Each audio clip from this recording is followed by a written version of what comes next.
আসসালামু আলাইকুম সবাইকে। রোজিস কিচেন অ্যান্ড ব্লগ থেকে আমি রোজি চলে আসছি আরও একটি ভিডিও নিয়ে। এই ভিডিওটি অনেক দিন আগের, তো এখন শেয়ার করার কারণ হচ্ছে অনেকেই বলে থাকেন যে সারাক্ষণ ফেসবুক আর ইউটিউব নিয়ে পড়ে থাকি, বাসাবাড়ির কোনো কাজকর্ম করি না। তো দেখাই আপনাদেরকে যে আমার যে একটা 3.5 বছরের বাচ্চা আছে এবং সেই বাচ্চা সারা দিন যা করে সেগুলা কিন্তু আপনারা মানে করে দিয়ে যান না বা দেখেনও না বা আমি দেখাইও না। অনলাইনে আমি যতটুকু দেখাই আপনারা ঠিক ততটুকুই দেখেন, ঠিক আছে? এই যে ছোট বাচ্চা, এই বাচ্চা সারাক্ষণ ব্লক দিয়ে কালার পেন্সিল দিয়ে খেলা করে এবং সে সারা ঘর ছড়িয়ে ছিটিয়ে রাখে খেলনা দিয়ে। কিন্তু বাচ্চাদেরকে কখনোই খেলনা দিয়ে খেলার সময় ধমক দেওয়া উচিত না, বা তাকে আপনার বাসাবাড়ি নোংরা হবে দেখে খেলতে দিবেন না, এরকম করা কিন্তু উচিত না। আমি আমার বাচ্চাকে কোনো রকম বাধা দিই না। সে যতক্ষণ মন চায় ইচ্ছা মতো খেলে এবং আমার পুরা বাসার দেয়ালগুলো রং করে শেষ করে ফেলেছে, কিন্তু আমি কিন্তু তাকে কোনো বাধা দেই না। কারণ বাসা চাইলে রং করা যাবে, কিন্তু তার যে এই সময়টা কিন্তু পাওয়া যাবে না। তো যাই হোক, আজকে বাচ্চাকে যথেষ্ট সময় দিয়েছি। আবার ওর জন্য স্ট্রবেরি এনেছিলাম। ও স্ট্রবেরি অনেক পছন্দ করে। তো স্ট্রবেরি তো মোটামুটি ভালোই দাম, সেটা আমরা সকলেই জানি। তো আমি অল্প করেই আনি, কারণ এই ফলটা ফ্রিজে রাখলে অত একটা ভালো লাগে না, আর এটার স্বাদ যে অত একটা বেশি তাও না। এটাকে মিল্কশেক বানিয়ে খাওয়ানো যায় বাচ্চাদেরকে, আবার কেটেও দেওয়া যায়। তো ও যতটা আগ্রহ প্রকাশ করে এটা খাওয়ার জন্য, কিন্তু এনে দিলে তত একটা খায় না। আর আমার কাছে খুব একটা ভালোও লাগে না, তাই বেশি আনি না, কমই আনি।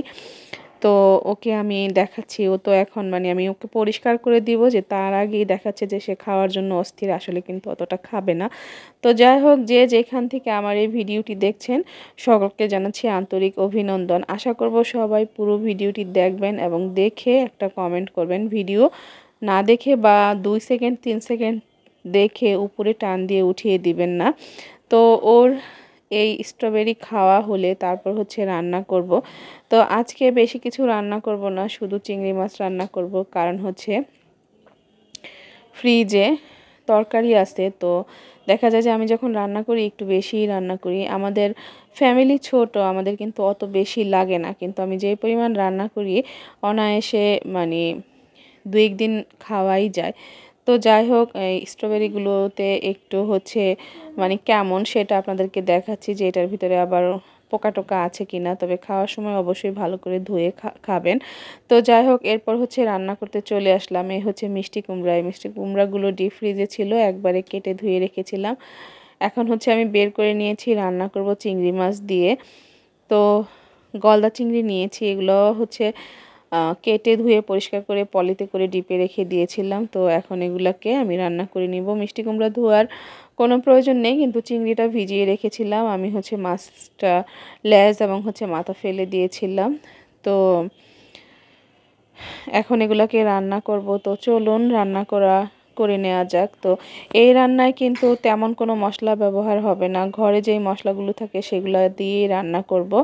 তো ইদানিং আমার একটু ভয়েস দিতে সমস্যা হচ্ছে, তাই আমি একটু মিউজিক অ্যাড করে দিব। আশা করব আপনারা পুরো ভিডিওটি দেখবেন এবং দেখতে থাকুন আমি কিভাবে মিষ্টি কুমড়া দিয়ে চিংড়ি মাছ রান্না করি।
মিষ্টি কুমড়া চিংড়ি মাছ খুব ভালো করে কষানোর পরে ঝোল দিয়ে দিয়েছিলাম। এখন হচ্ছে এখানে একটু ভাজা জিরার গুঁড়ো দিয়ে দিব।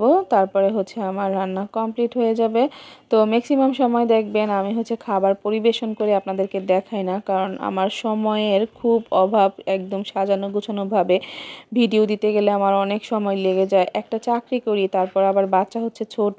তো যারা না জেনে না বুঝে মানে একটা কমেন্ট করে বসেন যে সারাক্ষণ অনলাইনে বসে থাকি, ভিডিও মেক করি, আমার কোনো মনে হয় সংসারে কাজকর্ম নাই, এই ধারণাগুলো সম্পূর্ণ ভুল। এরকম ধরনের কমেন্ট না জেনে না বুঝে করবেন না।